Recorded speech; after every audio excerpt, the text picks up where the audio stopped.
Assalamualaikum warahmatullahi wabarakatuh.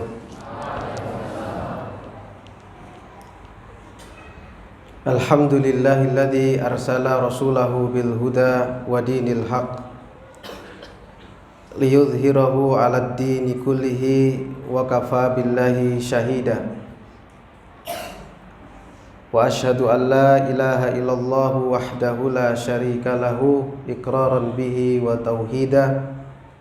Wa asyhadu anna Muhammadan abduhu wa rasuluh sallallahu alaihi wa ala alihi wa sahbihi wa sallama tasliman mazida. Amma ba'du. Ya ayyuhalladzina amanu taqullaha haqqa tuqatih wa la tamutunna illa wa antum muslimun.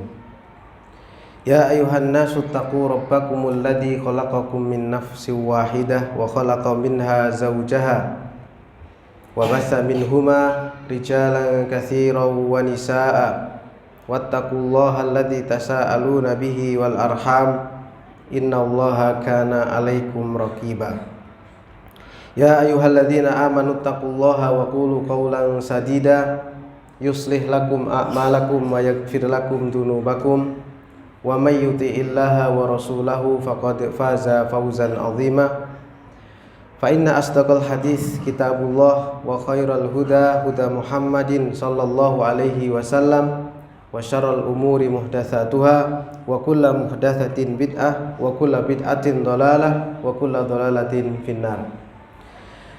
Kaum muslimin yang dirahmati Allah Subhanahu wa taala, sidang salat Jumat semuanya yang hadir di masjid ini, saya mengajak kepada antum sekalian untuk memuji Allah Subhanahu wa taala, bersyukur kepadanya atas segala limpahan karunia, limpahan nikmat yang tidak terhitung jumlahnya. Wa in ta'uddu nikmatallahi la tuhsuha. Jika kalian menghitung nikmat Allah, maka tidak akan mampu menghitungnya. Allah Subhanahu wa taala memudahkan kita melangkahkan kaki ke masjid ini, mempermudah kita menjalankan sholat fardu, sholat Jum'ah. Itu semua adalah hidayah dan taufik dari Allah Subhanahu wa ta'ala. Kemudian sholawat dan salam, mari pada hari yang mulia ini, hari Jumat ini, kita curahkan, kita perbanyak kepada Nabi Muhammad SAW. Allahumma sholli wa sallim ala rasulina Muhammad sallallahu alaihi wasallam. Mudah-mudahan salawat kita ditampakkan kepada Nabi Muhammad sallallahu alaihi wasallam pada hari yang mulia ini. Jamaah yang dirahmati Allah Subhanahu wa taala, tema yang sangat pas untuk kali ini adalah mempersiapkan diri kita menyambut bulan Ramadan dengan mudah. Jamaah yang dirahmati Allah Subhanahu wa taala, Islam adalah agama yang mudah. Tidak ada kesulitan di dalamnya. Allah Subhanahu wa taala menurunkan Al-Qur'an tidak untuk menyusahkan kita. Allah berfirman, Toha ma anzalna alaikal qur'ana litashqa. Toha, tidaklah kami menurunkan kepadamu Al-Qur'an untuk menyusahkan kalian. Jamaah sekalian, kita mudah membaca Al-Qur'an, kita mudah mengingat Al-Qur'an, kita mudah mengamalkan Al-Qur'an. Allah Subhanahu wa taala yang Maha Pemurah, Rasulullah sallallahu alaihi wasallam yang Maha Penyayang menyampaikan hal ini kepada kita. Allah juga berfirman hubungannya dengan puasa dalam surat Al-Baqarah 183 sampai 185. Yuridullahu bikumul yusra wala yuridu bikumul usra. Dia Allah menginginkan kepada kalian kemudahan dan tidak menginginkan kesusahan. Dari sini jamaah yang dirahmati Allah Subhanahu wa taala, apapun perintah Allah kepada kita, dimanapun berada, kapanpun datangnya, itu mudah bagi kita, tidak sulit. Adapun orang-orang yang mempersulit diri, itu perlu dipertanyakan. Pernah jamaah yang dirahmati Allah, ada 3 orang yang datang kepada Nabi SAW. 3 orang ini orang yang suka mempersulit diri. Datang kepada Nabi SAW. Yang satu mengatakan, usolli wala arkud, saya akan sholat terus, tidak akan tidur. Yang kedua mengatakan, asumu wala uftir, aku akan siam terus, tidak akan berbuka. Yang satu mengatakan, wala atazawwajun nisa, saya tidak akan menikahi wanita-wanita. Apa kata Nabi SAW dengan orang yang suka mempersulit diri? Kalian bukan termasuk golonganku. Hadis ini diriwayatkan oleh Imam Bukhari. Ancaman yang berat bagi orang-orang yang menyulitkan diri sendiri ketika beribadah kepada Allah, padahal agama ini mudah. Orang tidur itu mudah, jika tidak tidur malahan susah. Gimana dia kuat untuk sholat tanpa tidur? Makan mudah, bagaimana orang kuat puasa tanpa makan? Demikian juga menikahi wanita. Itu adalah sunnah Rasulullah SAW. Sekali lagi, jika mempersulit diri, maka bukan termasuk golongan Muhammad SAW. Jamaah yang dirahmati Allah Subhanahu wa taala, ada satu lagi seorang perempuan. Perempuan ini mendatangi istri Nabi Aisyah radhiyallahu anha, kemudian bercerita tentang sholatnya yang banyak.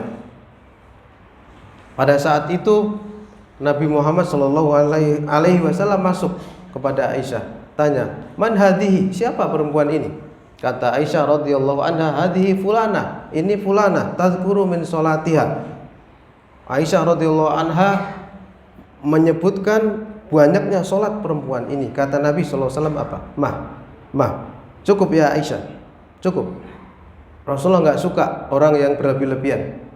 Alaikum bima tutikun, wajib bagi kalian untuk berbuat semampu kalian. Fawallahi la yamalullahu hatta tamallu, demi Allah, Allah Subhanahu wa taala tidak akan bosan memberikan pahala kepada kalian sampai kalian bosan sendiri. Orang yang berlebih-lebihan dalam beribadah biasanya dia tidak akan istiqomah, dia akan berhenti di tengah jalan, dia akan futur. Maka jamaah yang dirahmati Allah Subhanahu wa taala, dengan keimanan kita agama Islam ini mudah dalam segala sisi, maka jangan sampai menganggap puasa yang akan kita lakukan nanti itu berat buat kita. Jamaah yang dirahmati oleh Allah Subhanahu wa taala, kita di bulan yang sudah dekat dengan Ramadan ini, bulan Sya'ban ini merupakan pembuka di bulan Ramadan, merupakan pembuka di bulan Ramadan. Artinya apa? Kita harus mempersiapkan di bulan ini. Kita harus mempersiapkan di bulan ini. Para ulama Ahlus Sunnah wal Jamaah, mereka menamakan bulan Ramadan itu dengan bulan panen, ya, bulan panen pahala maksudnya, menyerupakan dengan tanaman, ya, merupakan dengan sebuah pohon tanaman. Kapan mereka menanam? Mereka menanam di bulan Rajab. Kemudian di bulan Sya'ban mereka menjaga tanaman itu, bersungguh-sungguh dalam merawatnya. Kemudian di bulan Ramadan mereka baru panen, baru memetik buahnya. Demikianlah para ulama mempermisalkan di bulan Ramadan dengan bulan panen pahala. Kemudian bulan Rajab kita menanam, di bulan Sya'ban kita menjaga tanaman itu. Maka kalau kita lihat kesungguhan para petani, mereka siang malam kalau sudah siap panen, menjaga bagaimana tanamannya akan menghasilkan uang yang banyak, menghasilkan buah yang lebat. Mereka menjaga dari hama, mereka menunggu air bagaimana biar selalu ada subur.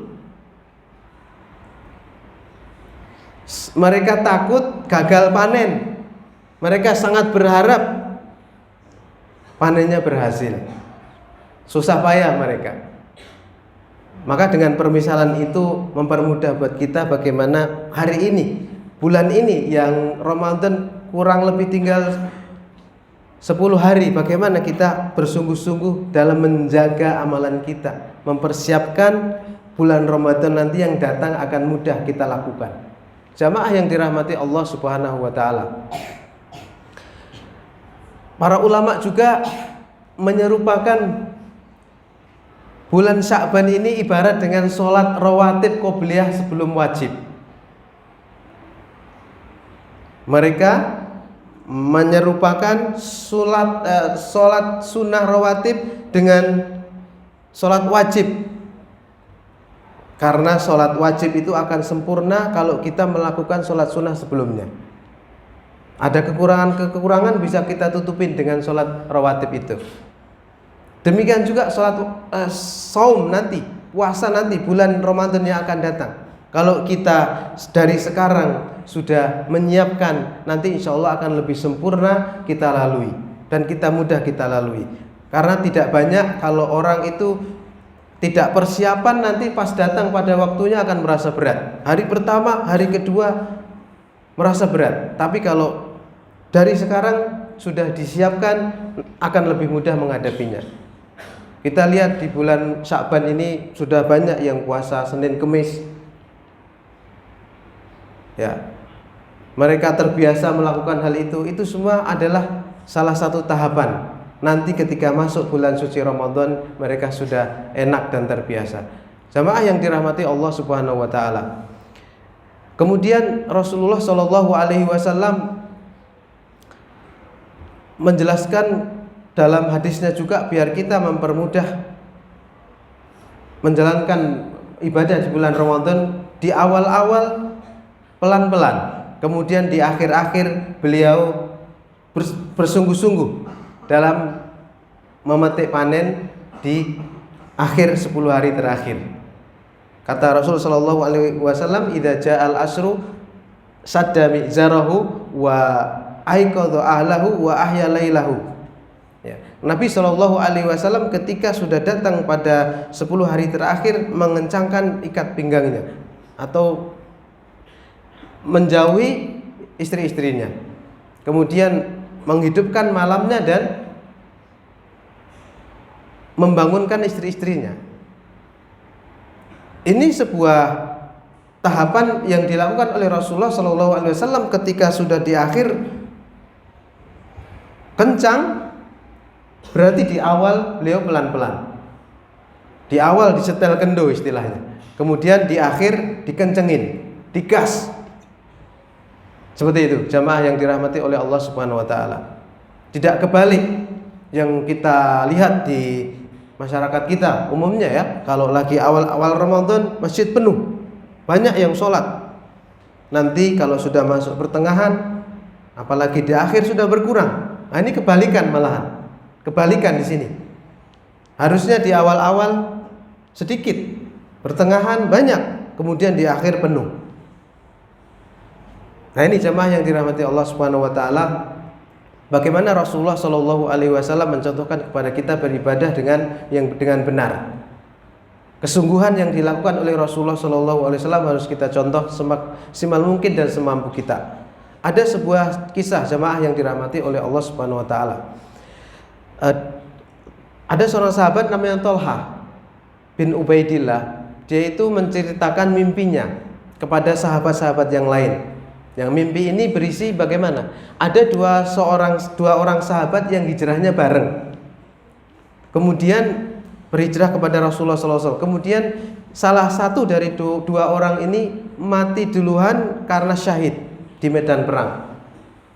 Kemudian yang satu itu waktunya setahun lebih akhir dan menemui bulan Ramadan. Kedua-duanya ini dilihat oleh Tolhah berada di pintu surga. Kemudian yang lebih dulu masuk surga adalah yang meninggal terakhir menemui bulan Ramadan. Adapun yang mati syahid akhiran masuknya. Subhanallah.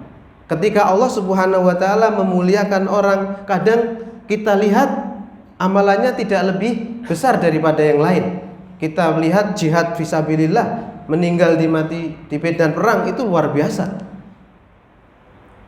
Tapi belum tentu yang amalannya kelihatannya lebih kecil itu di sisi Allah lebih baik, belum tentu. Tergantung siapa yang melakukan dan bagaimana dia melakukannya. Tapi itu jamaah yang dirahmati Allah Subhanahu wa taala. Ketika sahabat tadi masuk duluan karena memenuhi bulan Ramadan, mendapatkan bulan Ramadan, dia sungguh-sungguh di dalamnya. Dia bersegera menjalankan semua perintah Allah Subhanahu wa taala di dalamnya. Maka ini yang patut kita contoh. Ketika kita sudah datang Ramadan, bagaimana puasa kita ini bisa sempurna? Bagaimana sholat wajib kita di masjid, terutama sholat isya, terutama sholat subuh. Yang dua sholat ini berat bagi orang munafik. Bagaimana kita nanti menjadi mudah melaksanakannya? Ini semua butuh kesungguhan. Bagaimana puasa kita nanti setiap hari dari terbit fajar sodik sampai terbenam matahari? Bagaimana dengan membaca Al-Quran kita nanti di bulan Ramadan? Bagaimana nanti dengan zikir kita? Apakah banyak atau tidak di bulan suci Ramadan? Ini semua sekali lagi jamaah yang dirahmati Allah, kita latih dari sekarang, kita jaga dari sekarang. Mudah-mudahan Allah Subhanahu wa taala memberikan taufik kepada kita, memudahkan urusan kita, memudahkan ibadah kita, mengikhlaskan semua niat dan amal kita. Semoga bermanfaat. Yang sedikit ini aku qouli hadza wa astaghfirullahu li wa lakum fastaghfiruhu innahu huwal ghafurur rahim.